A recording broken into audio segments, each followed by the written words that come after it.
Engineer سے گزارش کرتا ہوں بس, کیونکہ یہ بار بار ٹاپک آتا ہے, مجھے ایک دفعہ اپنے سامنے بیٹھنے دے. وہ بخاری مسلم میں آیا کہ نبی علیہ السلام اگر ظہر کے وقت سفر کے لیے نکلتے تو ادھر ہی مدینہ شریف کے اندر ہی ظہر اثر کٹھی پڑھ لیتے. ظہر کو مؤخر کیا اور عصر کو مقدم کیا, نمازیں اپنے ٹائم پہ ہی پڑھی ہیں. تو کیا مطلب ہے کہ عصر کا وقت تو ابھی شروع ہی نہیں ہوا, تو جمع تقدیم ہوگی. یہ واضح حدیثیں ہیں بخاری مسلم کی, حنفی نہیں مانتے اس کو. احناف سے, علماء دیوبند سے, بر صغیر کے مولویوں سے اتنی چڑ ہے. قرآن میں تو سورہ بنی اسرائیل میں نماز کے اوقات ہی 3 آئے ہوئے ہیں. افتؤمنون ببعض الکتاب وتکفرون ببعض, کتاب کے کچھ حصے کو مانتے ہو اور کچھ کا کفر کرتے ہو. بس کچھ بھی اٹھا کے انڈ سنڈ مارتا رہے گا. حدیث کے راوی بیان کر رہے ہیں کہ بھائی وہ اس طرح کیا ہوگا, تو پی گیا, جابر بن زید کو پی گیا اور بولا کہ کسی حنفی نے یہ تعویل کی ہے بڑی. وہ بخاری مسلم میں آیا کہ نبی علیہ السلام اگر ظہر کے وقت سفر کے لیے نکلتے تو ادھر ہی مدینہ شریف کے اندر ہی ظہر اثر کٹھی پڑھ لیتے. تو کیا مطلب ہے کہ عصر کا وقت تو ابھی شروع ہی نہیں ہوا, تو جمع تقدیم ہوگی. یہ واضح حدیثیں ہیں بخاری مسلم کی, حنفی نہیں مانتے اس کو. اب حنفیوں کی تو موت ہوگی نا اس حدیث کی وجہ سے, کیونکہ یہاں تو جمع سوری ہوئی نہیں ہے, ظہر کا وقت داخل ہوا ہے. تو مجھے بتائیں کیا حنفیوں نے یہ سفر والی حدیثیں مان لی نہیں ہے نماز جمع کرنے والی؟ وہ تو سفر میں ماننے کے لیے تیار نہیں ہے, وہ صرف کہتے ہیں جی حج و عمرے والا ہم مانتے ہیں. قرآن میں تو سورہ بنی اسرائیل میں نماز کے اوقات ہی 3 آئے ہوئے ہیں.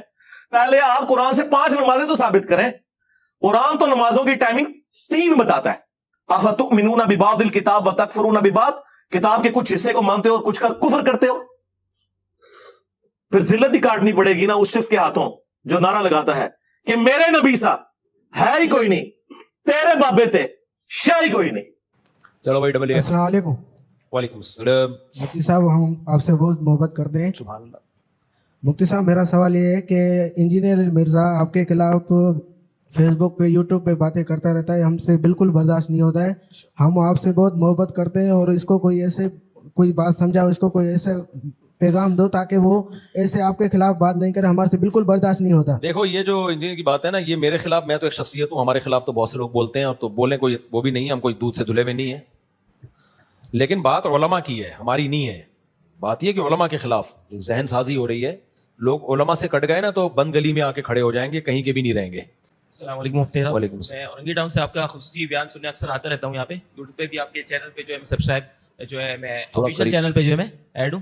تو مجھ سے پوچھنا یہ تھا نمازوں کا, جس سے ابھی ذکر آیا تو مجھے ایک سوال یاد ہے. محمد علی مرزا نے ایک جو ہے 3 نمازوں کا جو ہے کہ اسلام میں 3 وقت کی نمازیں, جبکہ بچپن سے ہم بھی یہی سنتے آئے ہیں کہ 5 نمازوں کا ہی ذکر ہے اور وقت پہ ادا کرنی ہے. لیکن محمد علی مرزا کی بھی یہی بات تھی. خیر میں اس کو لائک نہیں کرتا, لیکن میں جسٹ کوٹ کر رہا ہوں کہ اس نے بھی یہی بات کی. اور جیسے کہ ہم حج میں جو ہے, حج میں بھی ہم 3 نمازیں پڑھ رہے ہوتے ہیں, تو اس کے بارے میں تھوڑا سا دیکھیں. اسلام میں 5 نمازوں کا مطلب ہی 5 وقتوں پر ہے. ایک وقت میں 2 نمازیں ایک ہی کہلاتی ہیں وہ, کیونکہ کوئی ٹینشن تو ہوئی نہیں نا پھر اس میں. تو 5 نمازوں کا مطلب 5. اور حدیث جبرائیل میں بھی ہے کہ نمازوں کے اوقات نبی صلی اللہ علیہ وسلم نے بتائے ہیں. ایک نماز دوسری نماز کے وقت میں داخل نہیں ہو سکتی. حج جو ہے وہ خلاف قیاس ہے. حج کے بہت سارے کام عقل سے اور عام روٹین سے ہٹ کے کرائے جاتے ہیں. ہمیں سلا ہوا کپڑا پہننے کی اجازت نہیں ہے, ہمیں خوشبو لگانے کی اجازت نہیں ہے, اور بھی بہت سارے کام ایسے ہیں. بال کاٹنے کی اجازت نہیں ہے, حالانکہ ناخن کاٹنے کی اجازت نہیں ہے, حالانکہ عام حالات میں تو ناخن کاٹنے کا حکم ہے. تو حج میں کچھ روٹین سے ہٹ کے کام کرائے جاتے ہیں. عبداللہ بن مسعود رضی اللہ تعالیٰ عنہ کی بخاری مسلم کی صحیح حدیث ہے. عبداللہ بن مسعود جو نبی کے سفر حضر کے ساتھی ہیں, فرماتے ہیں اللہ کے نبی نے کبھی بھی 2 نمازیں اکٹھی نہیں پڑھی ہیں سوائے حج کے موقع کے. کبھی بھی 2 نمازیں اکٹھی نہیں پڑھی ہیں آپ نے. لوگ کہتے ہیں کہ عبداللہ بن مسعود کو پتہ ہی نہیں ہوگا کہ سفر میں ہو سکتا ہے ان کے سامنے نبی نے پڑھی ہو, نبی نے یعنی جب پڑھی تھی تو اس وقت وہ سفر میں نہ ہو. تو یہ بات بھی غلط ہے. عبداللہ بن مسعود سے صحیح سند سے یہ بات بھی ثابت ہے کہ آپ نے فرمایا کہ نبی نے سفر میں 2 نمازیں اکٹھی پڑھی ہیں. ایک طرف ابن مسعود کہہ رہے ہیں کبھی بھی اکٹھی نہیں پڑھی, ایک طرف کہہ رہے ہیں پڑھی ہیں. اس کا مطلب جو پڑھی ہیں اس کا مطلب کچھ اور ہے, اور نہیں پڑھی ہیں اس کا مطلب کچھ اور ہے. جو پڑھی ہیں وہ ایسے پڑھی ہیں کہ ظہر کو مؤخر کیا آخری وقت میں پڑھا, اور عصر کو مقدم کر کے اول وقت میں پڑھا. اس طرح سے پڑھنا ثابت ہے. یہ جو بخاری مسلم کی حدیث ہے نا, اس میں اب انجینئر نے بہت بڑا بلنڈر کیا. میں آپ کو بتا رہا ہوں نا کہ مجھے وقت ملے دعا کرو. اس کو میں ایسا ایکسپوز کر سکتا ہوں الحمدللہ کہ, لیکن اس کے اسٹوڈنٹ ڈھیڑ بہت ہیں. مسئلہ ان کے ساتھ ہی ہے. اتنے بڑے بڑے بلنڈر یہ آدمی کرتا ہے. اس نے پتہ ہے کیا کیا ہے؟ دیکھو عبداللہ بن عباس کی حدیث ہے جس میں آتا ہے کہ عبداللہ بن عباس رضی اللہ تعالیٰ عنہ درس دے رہے تھے, نماز کا ٹائم جا رہا تھا, تو کسی نے کہا کہ آپ نماز پڑھائیں. تو عبداللہ بن مسعود نے اس کو ڈانٹا, عبداللہ بن عباس نے, اور عبداللہ بن عباس نے ظہر کو مؤخر کیا اور ظہر اور عصر ملا کے پڑھی ہیں انہوں نے. سمجھ رہے؟ اب عبداللہ بن عباس کے شاگرد ہیں جابر ابن زید. اچھا احناف بھی اس کے قائل ہیں. عبداللہ بن عباس سے پوچھا گیا تو انہوں نے فرمایا نبی نے اسی طرح 2 نمازیں اکٹھی پڑھی ہیں بغیر خوف کے, بغیر بارش کے, بغیر سفر کے, کوئی بھی عذر نہیں تھا, لیکن نبی نے 2 نمازیں اس طرح سے اکٹھی پڑھی ہیں, تو میں نے بھی اس طرح پڑھی ہیں. اب عبداللہ بن عباس کے شاگرد ہیں جابر ابن زید, ان سے کسی نے پوچھا کہ شاید اس طرح سے پڑھی ہوں کہ ظہر کو مؤخر کیا ہو اور عصر کو مقدم, یعنی دونوں نمازیں پڑھی اپنے ٹائم پر ہیں, لیکن چونکہ درس چل رہا تھا, ضرورت تھی, کبھی کبھار ایسا بھی کرنے میں کوئی حرج نہیں ہے, تو اس لیے عبداللہ بن عباس نے ظہر کو آخری وقت میں اور عصر کو اول وقت میں. تو جابر ابن زید کہتے ہیں کہ میرا بھی یہی خیال ہے. اب اس سے احناف کے موقف کی تائید ہو رہی ہے کہ کبھی اگر کوئی عذر ہو تو اول وقت میں پڑھنے کے بجائے آپ ظہر کو آخر وقت میں لے جاؤ اور عصر کو اول وقت میں لے جاؤ. تو یہ احناف کا بھی یہی موقف ہے, اس طرح سے آپ جمع کر سکتے ہیں. انجینئر نے اتنی بڑی خیانت کی ہے, اس نے کہا کہ وہاں کوئی حنفی بیٹھا ہوا تھا اور اس نے یہ تعویل کر دی کہ ظہر کو مؤخر کیا, عصر کو مقدم کیا. اور بھائی وہ جابر بن زید وہ عبداللہ بن مسعود کا شاگرد ہے, راوی ہے, وہ بتا رہا ہے. تو میں انجینئر کے اندھے مقلدوں سے پوچھتا ہوں, عبداللہ بن عباس کی ایک حدیث کا مطلب وہ ہے جو ان کے شاگرد بتا رہے ہیں, اور ایک مطلب وہ ہے جو جہلم میں 15ویں صدی کا بندہ بیٹھ کے بتا رہا ہے. تو تمہاری عقل پہ تالے پڑ گئے ہیں, تم ایسے اندھے ہو گئے ہو کہ ان کا شاگرد جو عبداللہ بن عباس کو دیکھ رہا ہے یا دیکھ نہیں رہا ہے, ان سے ابھی مجھے پورے الفاظ یاد نہیں ہے کہ وہ ڈائریکٹ ان سے روایت کر رہا ہے یا ان کا شاگرد ہے, لیکن وہ اس پہ حنفی شافی کی کوئی چھاپ نہیں لگی ہوئی. وہ بیان کر رہا ہے کہ ایسا ہی ہوا ہوگا کہ ظہر کو مؤخر کیا اور عصر کو مقدم کیا ہے. اس کو یہ کہہ کے اس نے ٹال دیا کہ کوئی حنفی بیٹھا ہوا تھا, اس نے یہ تعویل کر لی, اور یہ سارے اندھے بیٹھے ہوئے ہیں کہہ رہے ہیں ہاں کوئی حنفی بیٹھا ہوا تھا, اس نے. عبداللہ بن عباس کا شاگرد جو مطلب بتا رہا ہے وہ مطلب اندھی تقلید ہے, اور انجینئر جو مطلب اپنی طرف سے تھوپ رہا ہے کہ ظہر کو قضا کر کے انہوں نے عصر میں پڑھی ہے. اگر اس حدیث کا یہ مطلب بیان کیا جائے نا, بغیر عذر بغیر وجہ کے ظہر کو عصر کے وقت پہ پڑھا ہے, تو پھر یہ عصر کی نماز کی جو حفاظت کا قرآن نے حکم دیا, حافظوا علی الصلوات والصلاۃ الوسطی, خصوصاً درمیانی نماز کی حفاظت کرو, اس کا مطلب کیا ہے پھر؟ اور وہ جو حدیث جبریل میں آتا ہے ظہر کا وقت یہاں سے یہاں تک, عصر کا وقت یہاں, یہ اس کا مطلب کیا ہے؟ جب بغیر کسی وجہ کے بھی یہ جائز ہے, تو نمازوں کی حفاظت کے بارے میں جو قرآن کی اتنی آیتیں ہیں کہ والذین هم علی صلواتہم یحافظون, ایمان والے اپنی نمازوں کی حفاظت کرتے ہیں. عبداللہ بن مسعود کہتے ہیں اس کا مطلب ہے ہر نماز اپنے ٹائم پہ پڑھتے ہیں. تو عبداللہ بن عباس اتنی بڑی غلطی کریں گے؟ اور یہی تعویل بڑے بڑے علماء نے کی ہے. اہل حدیث علامہ شوکانی اہل حدیث عالم ہیں, انہوں نے یہی مطلب بیان کیا کہ ظہر کو مقدم کیا تھا اور عصر کو, ظہر کو مؤخر کیا اور عصر کو مقدم کیا, نمازیں اپنے ٹائم پہ ہی پڑھی ہیں.